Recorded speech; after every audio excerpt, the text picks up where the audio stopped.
All right, good afternoon, everybody, and welcome to our last session of the day. I'm Don McWilliams with the City of Bellevue, and I'll be moderating this one. Today, we have Marcia Davis with us, an engineer from the City of Spokane's Public Works Department. And Marcia's going to be talking to us today about the stormwater planning that's been going on in Spokane. Marcia, I'll be monitoring the comments. If anybody has any questions, please put it in the comment box, and we'll address those at the end. All right, all yours, Marcia. Thank you. I will be giving an update on some of the stormwater planning. Virtual meetings kind of hard to, I can't see you, can't tell if you're engaged or yawning. So I guess you could put that in the chat box too, that, you know, ho hum, I'll know to tell a joke. So I'm going to give you a little bit of background about Spokane, and then I'm going to tell you where we are with our planning today, and then what our next steps are. This is an ongoing project. We are by no means complete. So a little bit of background on the City of Spokane. Most of you know we're the second largest city in the state, and we are located on the east side. I will just point out the statue that's shown and the bridge. That statue is actually right underneath the bridge. That's the Monroe Street Bridge, and that's the Lower Falls in Spokane. And that was the location that the Spokane tribe used to catch the salmon. We don't have any salmon in our river any longer because of the dams downstream. But it's always been a water quality concern for the area because the river is an important center for both the economic and recreational and cultural for the people that live in the area. What's important to us also is the Spokane River and the Spokane Valley Rethrop Prairie Aquifer are hydraulically interconnected. So it's a concern what goes in the river, what goes in the aquifer, both have water quality impacts. So you can see on the little inset map that the city has a CSO, so maybe 25% to 30% of our city is a combined sewer. A large part in the north that we've separated was CSO. We separated to become MS4 that discharged directly to our river. And then there's the other parts of the city that we have either infiltration or evaporate ponds. We have some areas that we don't have good drainage. So the City of Spokane is a regional and citywide utilities. We have both. The water and sewer are regional. We are a regional hub in Spokane. We're the largest city in the area, and we serve a lot of the areas outside the city. Stormwater is uniquely just in the city. And I say that with a caveat that hydraulics don't know, or hydrology doesn't know city boundaries. And we have flow in and out of the city and the county on the edges. So the thing I'd like to point out on the pie graph, this big orange part here is that's what we call capital. That actually what funds all the capital projects for water, sewer, and stormwater. And that's what our department, the Integrated Capital Management, manages. It is one pot that the money all goes into, and we can use it on any one of those projects. So we've integrated the funding. And that's important when you start talking about how you're going to use the funds. I also want to point out the little green sliver is on stormwater fee, which I think you can all see we all have a similar problem. It's a small slice of the pie, but at least we have a slice of the pie. And I'm confident as time goes on and we learn more, it will be equitably distributed over what the needs truly are. Link-Spokane. Now that is a tagline that the city came up with back about 2014. And the idea is we were linking the planning for transportation with the utilities, because we recognized that the right-of-way is important not only for cars and for transportation uses, it's also important for us to have a place to convey pipes. It's also important because we have to manage the stormwater. So it was a way we realized we can't look at these things separately. So we started what was called Link-Spokane. And that was we had a 2004 bond project. That was 10 years. In 2014, the bond was ending. And it was looking at, well, what are we going to do next? And that started this process of Link. So the transportation started first because they had the bond that was, and then we ended up with levy lid lift, and that's what was promoting to, well, we really need to do the planning. Utilities had we had our other priorities in planning at the time, and so we followed that. So in 2018, we started our basic planning. We started looking at, well, what infrastructure do we have? What is everyone else doing? And we looked at this trying to figure out, well, how do we want to put this together? And as we were doing part of this planning and started looking at, I always say stormwater is the big integrator, because every project you have stormwater. Stormwater is above the ground, it's below the ground. People care what it looks like. My utility pipes, no one really cares. It has to, what other project you do, you have to have the stormwater. So that all came up to what we called, this evolved from several different, and I know this is fuzzy. This is an unfinalized idea. So I fuzzily put it up here to say one utility. And we started thinking about, well, we really need to look at how we're managing everything from a utility, from all our utilities, all our wet utilities, water, sewer, and stormwater, and not just be looking at them individually. We had spent about the last 20 years planning for our treatment plant and for a combined sewer program. And we had not done any planning really be outside of that. So we recognized we needed to have a way forward to put these together. So one of the first things that came up is we needed to have a priority matrix. So the transportation had come up with this priority matrix. And we thought, well, we're trying to link, we're trying to keep everything together. We want to have we want to be similar. So we looked at, well, what does the transportation have and what can we use? So there's some things we're not going to have from a stormwater perspective. We don't give people choices of managing stormwater or not. We don't say we're going to do it sometimes or not. It's, stormwater management you have to do all the time. But we did find areas that, well, we can promote economic opportunity. We can be part of that.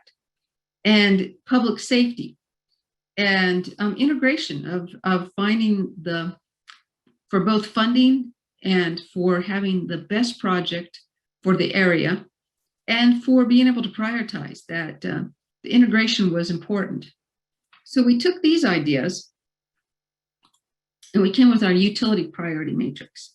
So you'll see in the right-hand column, we have our comprehensive plan goals that we could attach to each one of those categories that we thought we should use for priority. That was important because our basic planning document is a comprehensive plan. So for the transportation, as they've gone through this planning and prioritizing, and for the beginning of Link-Spokane, they ended up pretty much rewriting the transportation chapter. So this is the public facilities chapter, and we find most of the goals in there what we need, but we do recognize that over time we expect that the comp plan is going to have to be updated after we finish our planning efforts. So we were there, we had that priority matrix, and we recognized that we needed a way to help us to really prioritize beyond just going through and saying from an engineering perspective of, well, this is important. We have some areas of town that have needs that are competing. How do I tell you the Northwest is more important than the west side of the city? How do I prioritize over economic development or environmental? So we knew that our simple matrix we came up with, that just was too simplified for a complex program. The city, for part of our combined sewer planning, had used, for combined sewer program, we had used a MODA, a multiple objective decision analysis, MODA, matrix that we really found, we really liked using that. And a couple things we found, yes, it did help us choose the lowest cost with highest environmental value and integration value for combined sewer projects.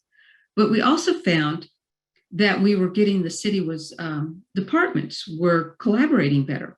We were getting better brainstorming. we were having good brainstorming sessions with our consultants. We were involving the environmental community, those people outside the city, people inside the city. So we wanted to do something similar as we talk about this big picture planning, this 20-year planning of what's going to be next. We wanted to be able to have some kind of motive, some kind of multiple objectives. And that's kind of a lot of work. So we hired a consultant. We hired GHD, and actually we hired them to help us come up with the plan, just to develop this plan, not to do everything, but we just were not even sure what questions to ask. And I really love this that GHD shared with us from Brown et al. And it really resonated to me because it did talk about the city's river. We started out, people settled in Spokane because there was a river there. It was a supply. Then we decided, oh, we can just throw all our sewage, our stormwater, everything went into the river because it was the way we got rid of everything. Then at some point we decided, no, wait, we got to pipe things. We've got to do something a little better. So we had the drainage channelization is what they call it, which is the stormwater management. That was our MS4s. That was as we went from CSOs to MS4s. And I'd like to think that we're in these next steps of being a city that the river is more than just a dump. The river is a place that is a social amenity, and we want to manage it. We want to control it. And I would say that we're right on the edge of becoming what they are calling limits on natural resources. That people, our city council, our citizens are starting to come up with the idea that the river really is more than just that body of water flowing through the city. And that's where our stormwater is managed. So it becomes our goal to become a water sensitive city. So our consultant GHD found the city's sustainability master plan, and this was our goals there. And they, this is something that was already approved and adopted, and the city was using this. This was adopted in 2009 for these three categories: is our triple bottom line, sustainability, affordability, and social responsibility.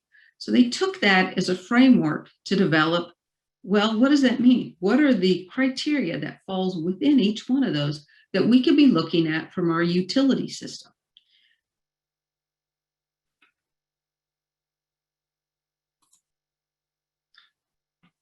So they came up with a draft MOTA. That was one of the steps way back when I said we needed a plan. This is one of the things we needed, was this draft MOTA. Some of the things that our consultant GHD did is they interviewed city staff. They interviewed a lot of people, all the way up to the mayor down to the people that the operators, to say, well, what really are your concerns? They came up with these general categories, and from there, more specific ideas in each one of these. This framework is what we're going to be going forward to use for water, sewer, and stormwater. Now, let me just point out, this was my error. I don't know why those are bold. I don't know why those staff capacity data tools and emerging planning are bold. Somehow or another, it showed up that way, but they are just as important as the other ones, not any more important.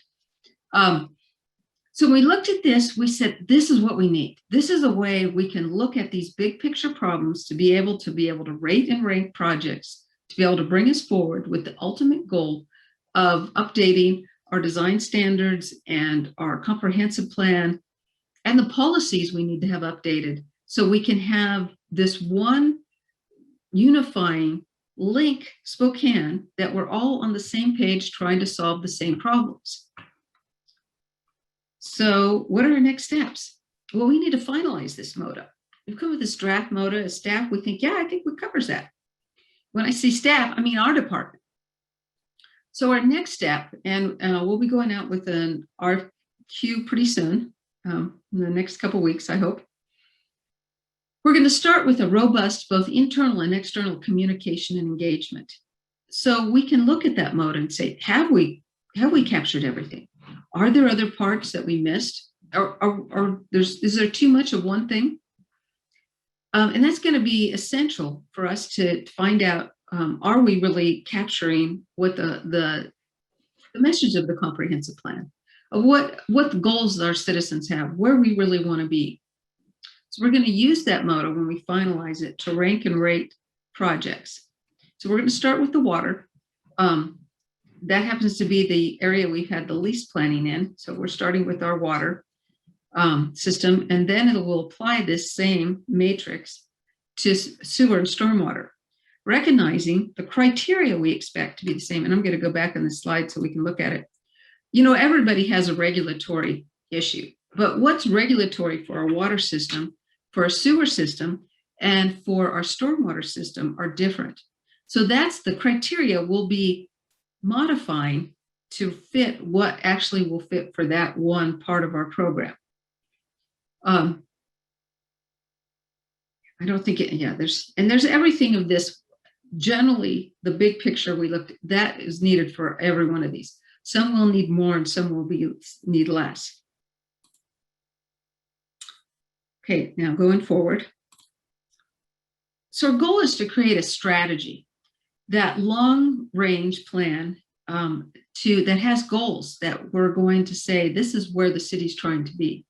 So we want to use the motto to come up with the projects that we think that match that. And from there, we can come up and say, well, this is where the citizens of Spokane, where we want to be. This is where we want the future. Now, ideally, we'll be in the little purple triangle that in that Venn diagram where they all come together. Now, that's ideally where we'll end up. It may shift a little bit towards the yellow because it may be that affordability is more important. I don't know if you noticed our community is, we have a large percentage of people classified as poor.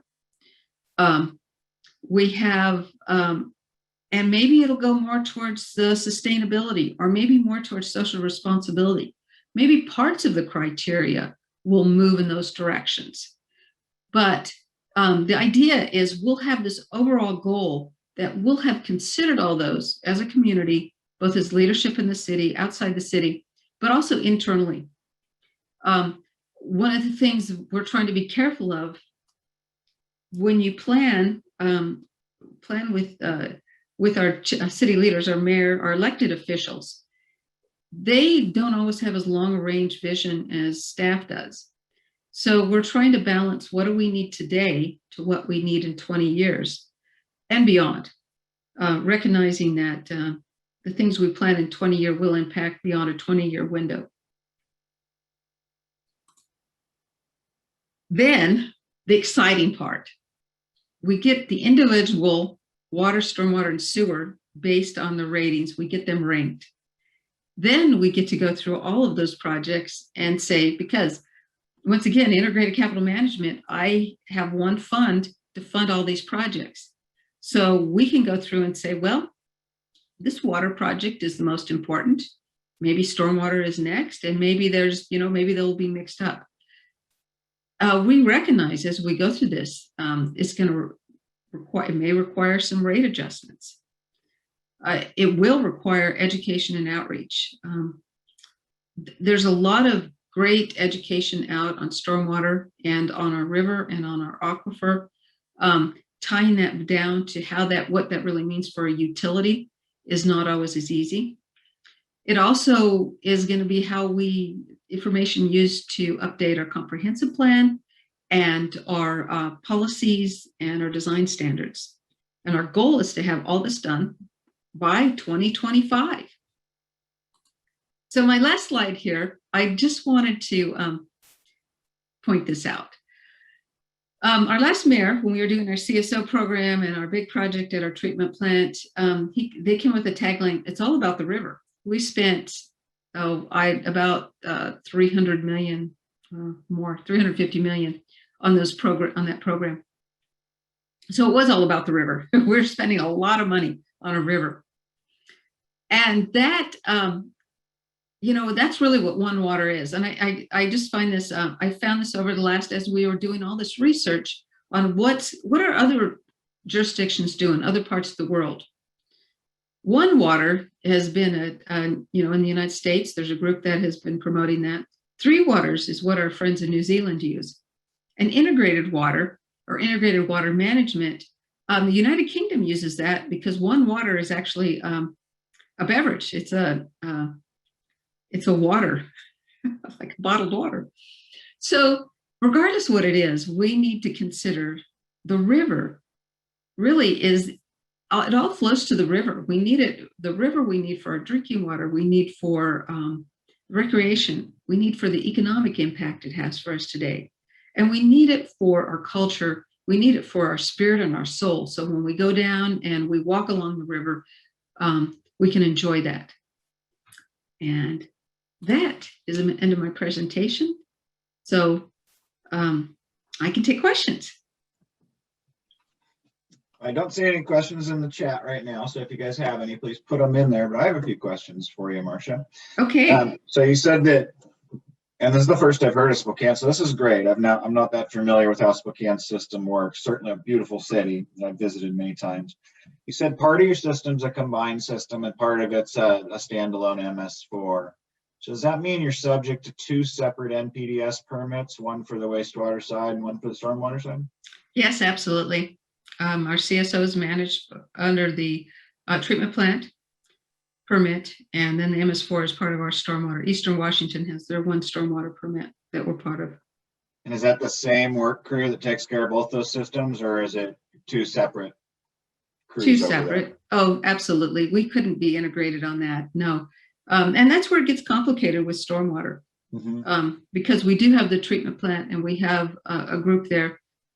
It just so happens our sewer collections is also our stormwater group. So the maintenance work is all done by the same group. They have crews within the sewer maintenance that take care of stormwater.